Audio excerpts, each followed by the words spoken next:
रात्रीचे 2 वाजले, सगळेजण झोपलेले आहे, पण तुमचं माइंड मात्र जोरात धावत आहे. त्याच्या विचारांची चक्र चालूच आहे. मी असं बोलायला नको होतं, मी हे चूक तर नाही केली, किंवा लोक माझ्याबद्दल काय विचार करत असतील, उद्या एखादा माझ्याकडून निर्णय चुकला तर काय होईल. जर तुमच्या बाबतीत हे असं होत असेल तर आजचा व्हिडिओ तुमच्यासाठी आहे. आजच्या व्हिडिओमध्ये मी तुम्हाला एक टेक्निक शिकवेल जे वापरून तुम्ही फक्त 3 मिनिटांमध्ये तुमचा प्रॉब्लेम सॉल्व्ह करू शकता. हॅलो, मी प्रशांत चौधरी. माइंडशिफ्ट मराठी चॅनलमध्ये तुमचं स्वागत आहे. इथे प्रत्येक व्हिडिओ तुम्हाला इमिजिएट ॲक्शन घेण्यासाठी एक फॉर्म्युला देईल, कारण जोपर्यंत तुम्ही ॲक्शन घेत नाही लाईफमध्ये चेंज होणार नाही. दीपक 24 वर्षाचा आहे, इंजिनियर झालेला आहे. उद्या त्याचा इंटरव्ह्यू आहे. दिवसभर तो तयारी करतो आहे, पण आता रात्री त्याचं माइंड वेगळंच काहीतरी करत आहे. उद्या मला एखादा प्रश्न नाही आला तर, उद्या एकदम अवघड प्रश्न विचारले तर, बाकी कॅन्डिडेट माझ्यापेक्षा हुशार असले तर, आणि मी सिलेक्ट नाही झालो तर, हे अशा अनेक गोष्टी. त्यामुळे होतं काय की त्या झोप अपूर्ण होते, त्यामुळे त्याला एनर्जी पण अपूर्ण मिळणार आणि इंटरव्ह्यूमध्ये परफॉर्मन्स पण अपूर्ण. तर आता हे लक्षात घ्या की तुम्ही जे ओव्हर थिंकिंग हा प्रॉब्लेम आहे, कारण तुम्ही वीक आहे असं नाही, तुम्ही कमजोर आहे म्हणून नाही, तर तुमच्या माइंडमध्ये बॅकग्राऊंडमध्ये अनेक विचार सुरू असतात. जसं आपला मोबाईल असतो ना, मोबाईलमध्ये आपल्या समजा इमॅजिन करा अनेक ॲप्स ओपन आहे, फेसबुक, इंस्टाग्राम, व्हॉट्सॲप, मॅप्स किंवा यूट्यूब आणि अनेक. त्याच्यामुळे काय होतं की त्या फोनचं बॅकग्राऊंडमध्ये एवढे ॲप रन होत असले तर त्याची बॅटरी लवकर ड्रेन होणार आणि तो स्लो होणार आणि कदाचित हँग पण होऊन जाईल. माइंडचं तसंच होतं. आता नेहाची गोष्ट बघू. नेहा 32 वर्षाची आहे आणि ती रात्री तिच्या मैत्रिणीला मेसेज केला. तिने पाहिलं की तो डिलिव्हर झालेला आहे, पण 10 मिनटं झाली, तिकडून काही रिप्लाय नाही आला. 20 मिनटं झाले, 30 मिनटं झाले. आता मग नेहा काय करायला लागली आहे की नेहाचं माइंड एक स्टोरी बनवायला लागलं, एक मोठा मूवी बनवायला लागला. त्याचा विचार चालू झाले की तिला माझा राग तर नसेल आला, मी तिला काही बोलली होती का, की आमची आता मैत्रीमध्येच प्रॉब्लेम तर नाही झालेला आहे, आणि असं. आणि हे अर्धा तास चालूच राहिला. आणि त्याच्यानंतर मग तिच्या मैत्रिणीचा मेसेज आला की सॉरी, मी ड्राईव्ह करत होते म्हणून रिप्लाय नाही केला. म्हणजे जी गोष्ट नव्हतीच ते तिच्या माइंडने त्याची स्टोरी बनवून टाकली. किंवा आता तुम्ही अमितचं उदाहरण घेऊ. अमित एक 46 वर्षाचा माणूस आहे, जबाबदार माणूस आहे, नोकरी आहे, फॅमिली आहे. कामावरून घरी येतो आहे आणि घरी येताना त्याच्या मनात एक विचार येतो की 10 वर्षानंतर माझ्याकडे कसं असेल माझी फायनान्शियल कंडिशन, मला पोरांचं शिक्षण पूर्ण करता येईल का, मला मुलांचे लग्न किंवा माझी रिटायरमेंट याचे सगळं सोय होईल का नाही बरोबर. तो हे विचार चालू आहे त्याचे. तो घरी आला, त्याच्या बायकोने त्याला चहा दिला, पण त्याला चहाची चव पण लागत नाही, कारण त्याच्या फ्युचरच्या वरीचं जे चालू आहे त्याचं बॅकग्राऊंडमध्ये ॲप रन होतं आहे आणि त्यामुळे त्याला ते लक्षातच येत नाही. आता तुम्ही एक लक्षात घ्या की ह्या तिघांचे प्रॉब्लेम वेगवेगळे असले तरी पॅटर्न एकच आहे. पॅटर्न हा आहे की त्यांचं माइंड त्याच्याकडे जी माहिती नाही आहे त्याची तो एक मस्त स्टोरी बनवतो आहे, एक मूवी बनवतो आहे, आणि त्यामुळे काय होतं आहे की ते अननेसेसरीली त्याचं मेंटल बॅटरी ड्रेन करतं आहे आणि माइंडला हँग करतं आहे. आणि जेव्हा माइंड हँग होतं त्याच्यात तो प्रॉपर निर्णय घेऊ शकत नाही आहे. ओके, तर आता आपण हे सगळं कसं अवॉइड करायचं याच्यासाठी एक टेक्निक बघू. आणि हां, हे टेक्निक तुम्ही फक्त बघू नका. आता तुम्ही आतापर्यंत व्हिडिओ बघत असाल तर आता व्हिडिओ बघायचा नाही आहे फक्त, आता माझ्याबरोबर तुम्ही हे करा. कारण एकदा तुम्ही हे केलं ना की तुम्हाला मग ते लक्षात ठेवायची गरज नाही किंवा आठवायची गरज नाही, ते आपोआप होऊन जाईल तुमच्याकडून जेव्हा तुम्हाला गरज पडेल तेव्हा. ओके, सो मी आजचं टेक्निकबद्दल सांगतो. मी आज हा व्हिडिओ बनवायचा म्हणून विचार करत होतो की हे टेक्निक कसं समजून सांगू. तेवढ्यात मला तो आपला ट्रॅफिकमध्ये रोडवर सिग्नल असतो ना, तो सिग्नल दिसला. आणि तुम्ही नोटीस केलंच असेल की आपल्याला लहानपणापासून असं शिकवलेलं आहे सिग्नलबद्दल की सिग्नल काय सांगतो, थांबा, पहा आणि मग पुढे जा, है ना. आपला लाल लाईट असतो, मग पिवळा लाईट आणि मग हिरवा लाईट. मग मला लक्षात आलं की हा जो सिग्नल आहे हा आपल्याला फक्त रस्ता क्रॉस करायला मदत नाही करत, हा आपलं ओव्हर थिंकिंग थांबवायला पण मदत करतो.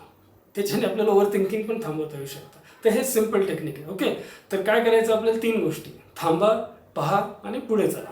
ओके, तर पहिली स्टेप काय, थांबा. ओके.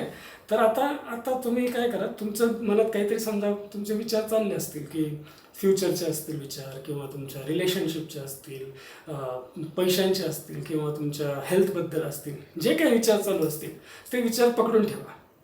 ओके. आणि आता उभे राहा, तुम्ही जिथे असाल तिथे उभे राहा आणि पाठीचा कणा सरळ करा आणि हात स्ट्रेच करा. ओके.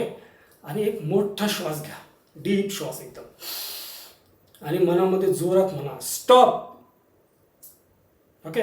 पुन्हा एकदा एकदम डीप ब्रीथ करा आणि जोरात म्हणा स्टॉप. आता काय झालं, हे सिंपल गोष्ट आहे, पण झालं काय की जेव्हा आपलं माइंड ओव्हर थिंकिंगमध्ये जातं तेव्हा तो आपला मोबाईल कसा हँग झालेला असतो ना, तसं ते हँग झालेलं असतं. तसंच असतं, म्हणजे तुम्ही जसे बसले तसेच बसलेले असतात, तुमचं ब्रिदिंग आहे तसंच चालू असतं आणि ते विचारही तसेच चालूच असतात, हँग झालेलं असतं. पण आता आपण काय केलं, आपण बॉडीची पोझिशन चेंज केली, आपण ब्रिदिंग चेंज केलं आणि स्टॉप म्हटलं जोरात. तर आपण माइंडला सांगितलं की अरे बाबा आता गोष्टी बदललेल्या आहे. ओके. आणि त्यामुळे सगळं चेंज होतं. आता आपण दुसरी स्टेप बघू. दुसरी स्टेप काय आहे की पहा. ओके. तर आता परत सिंपल गोष्ट करायची की तुमच्या आजूबाजूला, तुम्ही रूममध्ये असाल किंवा कुठे असाल, आजूबाजूला असलेल्या 3 गोष्टी तुम्हाला नोट करायच्या, म्हणजे बघायचं त्यांच्याकडे. म्हणजे तुम्ही काय बघू शकता, समजा फॅन बघा, किंवा AC बघा, किंवा लाईट, कॅमेरा, किंवा लॅपटॉप, खुर्ची, जे काय असेल, किंवा एखादं पेंटिंग असेल, डेकोरेशन काय असेल, शोकेस असेल, असं कुठल्याही 3 गोष्टींवर लक्ष केंद्रित करा की हां 1, 2, 3. ओके. 3 गोष्टी पाहिल्या. आता काय करायचं आहे, 2 गोष्टींना तुम्ही ऐकायचं आहे, कानाचा उपयोग करून. ओके. म्हणजे तुम्ही कुठल्या पण जिथं असाल तिथे 2 आवाजांवर लक्ष केंद्रित करा.